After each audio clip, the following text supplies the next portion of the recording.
What happens when criticizing your government becomes a crime? Uganda just found out. President Museveni has signed a law that could send a Ugandan to prison for 10 years just for accepting foreign money and speaking against the government. The Sovereignty Act is now law and fully functional. Going forward, if a Ugandan receives money from foreigners for purposes that don't align with government interests, they are labeled a foreign agent. They must register, disclose every penny, and prove their intentions before a minister.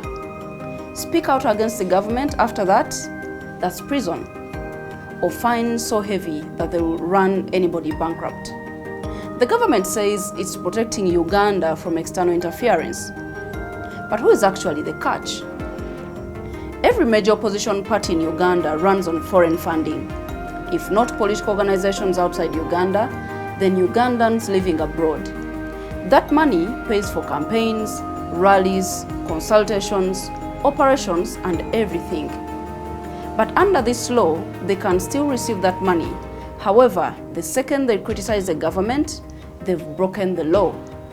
So what does an opposition party do when it cannot oppose?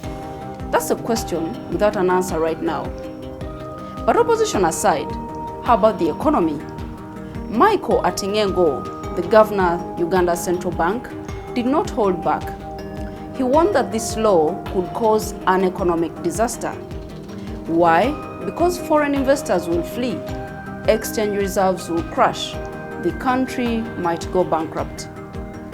When doing business means proving you won't criticize the government, investors will pack and leave. The bill was passed anyway and is now law. But the law directly contradicts Uganda's 1995 constitution, which guarantees freedom of expression and speech.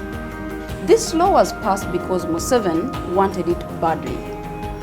This is the first bill he has signed into law just 5 days after being sworn in for the next term. For years, he's accused political rivals of being foreign puppets. Now he has the legal power to investigate anyone he suspects, label them, prosecute them, and imprison them. In short, the accusation has been codified into law. Is this actually about sovereignty or about eliminating opposition before the next election?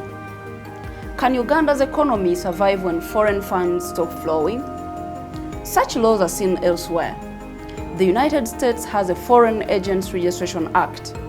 The law only requires people working for foreign governments to register and disclose their activities. You can criticize the US government as a foreign agent under this law. The penalty is for failing to register, not what you say. Only Russia has a foreign agent law similar to what Uganda has just enacted. Is this about external interference or internal control? When criticizing your government becomes illegal, who actually benefits?